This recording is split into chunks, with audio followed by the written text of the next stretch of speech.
Hello મિત્રો, સ્વાગત કરું છું તમારું ફરીવાર એક નવા વિડીયોમાં।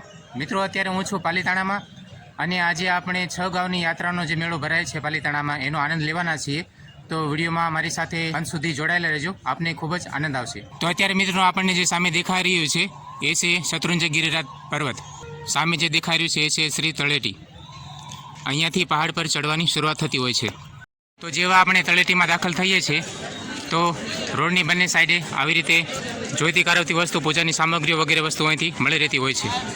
અને સામે જે દેખાઈ રહ્યું છે એ છે શત્રુંજય ગિરિરાજ પર્વત અને અહીંથી તળેટીની શરૂઆત થઈ છે। જેવા જ આપણે તળેટીમાં દાખલ થઈએ છીએ તો આ રોડની બંને સાઈડ ભગવાનને ચડાવવા માટે ફૂલો મળી જાય છે। તો અહીંયા પર છે શત્રુંજય ગિરિરાજની યાત્રા કરવા માટેનો મેઇન ગેટ। અહીંયાથી શત્રુંજય ગિરિરાજની યાત્રા શરૂ થાય છે। તો અહીંયા બહેનોની અને અહીંયા ભાઈઓની બંને લાઈનો અલગ છે।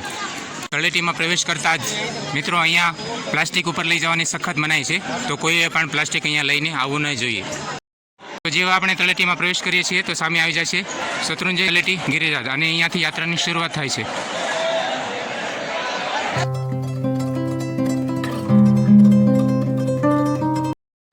તો અહીંયાથી શ્રી તળેટીની આપણે પૂજા કરીને શ્રી શત્રુંજય ગિરિરાજની યાત્રા આપણે શરૂ કરીએ। તો અહીંયાથી યાત્રાળુઓ યાત્રાની શરૂઆત કરી રહ્યા છે અને ઘણા ખરા યાત્રાળુઓ જે વહેલા યાત્રા કરી ચૂક્યા છે એ પાછા ફરી રહ્યા છે।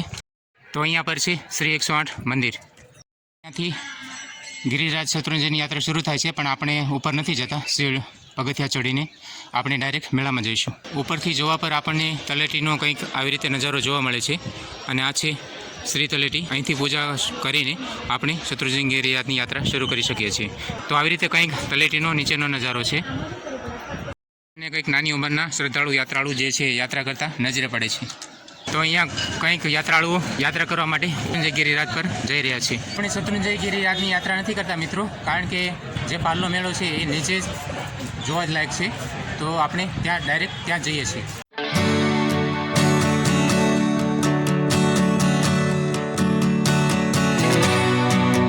તો પૂરા શત્રુંજય ગિરિરાજની 6 ગામની યાત્રા કરીને આપણે સામે જવાનું છે પાછળની સાઈડ જ્યાં પાલનો મેળો લાગે છે। તો આપણે આ પર્વતની યાત્રા નથી કરી રહ્યા અને ડાયરેક્ટ મેળામાં જઈ રહ્યા છીએ।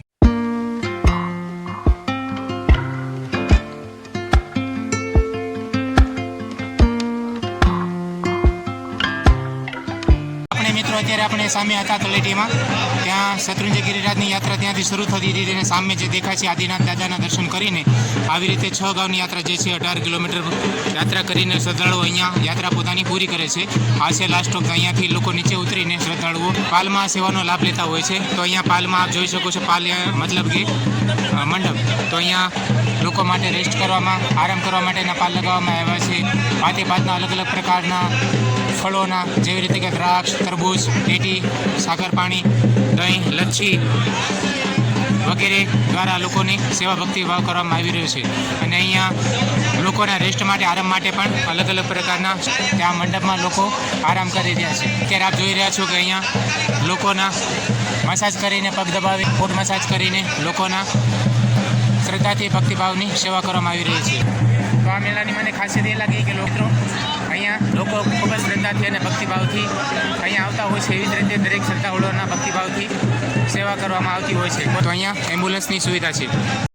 અહીંયા સંગીતની સાથે લોકોના, શ્રદ્ધાળુઓના મસાજ કરીને સેવા ભક્તિભાવ કરવામાં આવી રહ્યો છે। આવી રીતે સંગીતની સાથે લોકોને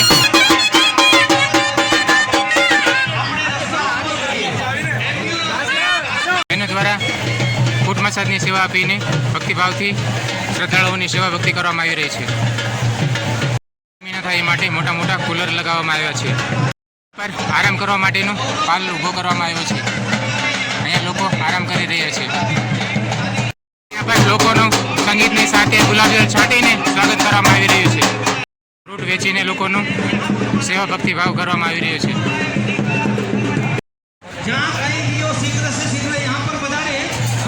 જેસર તીર્થવાળાનો પાલ લાગેલો છે 4 નંબર પર।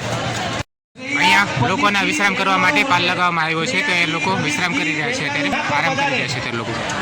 કયા સેન્ટર લગાવવામાં આવ્યું છે, જો કોઈ વ્યક્તિ ખોવાઈ જાય તો અહીંયા જાણ કરીને પોતાના વ્યક્તિને બોલાવી શકે છે। એમ્બ્યુલન્સની સુવિધા આપવામાં આવી છે। અહીંયા જોઈ શકો છો કે લાખોની સંખ્યામાં લોકો દર્શનાર્થે ઉમટી રહ્યા છે. કેટલી સંખ્યામાં ભીડ ઉમટી રહી છે. સર્વિસ આપવામાં આવી રહી છે. તમારી પાછળ જોઈ શકો છો મિત્રો, આ છે સિદ્ધવડ. તો આ સિદ્ધવડનો ખૂબ જ મહિમા મોટો છે મિત્રો. તો આ સિદ્ધવડની જગ્યાએથી ખૂબ મોટી સંખ્યામાં આત્માઓ મોક્ષની પ્રાપ્તિ થઈ છે.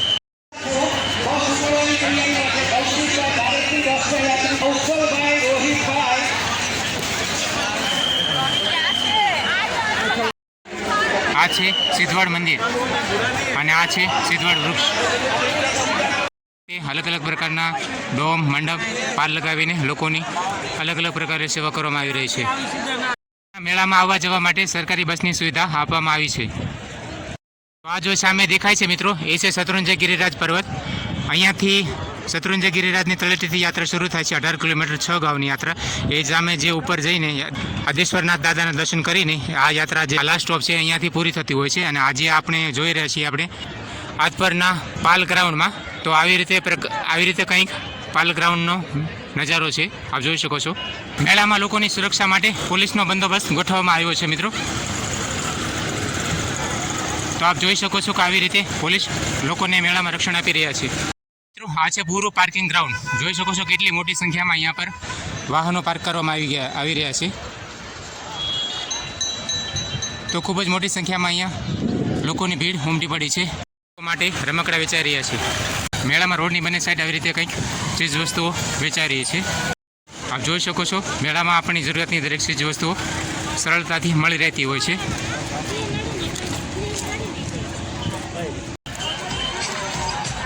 બાળકો માટે જમ્પ બનાવવામાં આવી રહ્યો છે.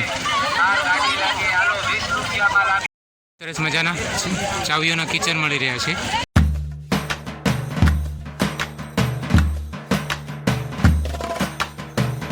અહીંયા પર બાળકો માટેના સુંદર મજાના રમકડાઓ વેચાઈ રહ્યા છે.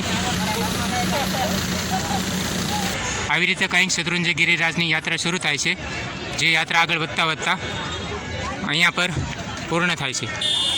તો મિત્રો આ વિડીયોનો અહીં એન્ડ કરું છું. આશા કરું છું કે તમને વિડીયો પસંદ આવ્યો હશે. વિડીયો જો પસંદ આવ્યો હોય તો વિડીયોને એક લાઇક કરજો અને ચેનલ પર નવા હોય તો ચેનલને સબસ્ક્રાઈબ કરજો. વિડીયો આપને કેવો લાગ્યો મને કોમેન્ટ કરીને જરૂર જણાવજો. વિડીયો પર સમય આપવા બદલ આપ સૌનો આભાર મિત્રો. બાય.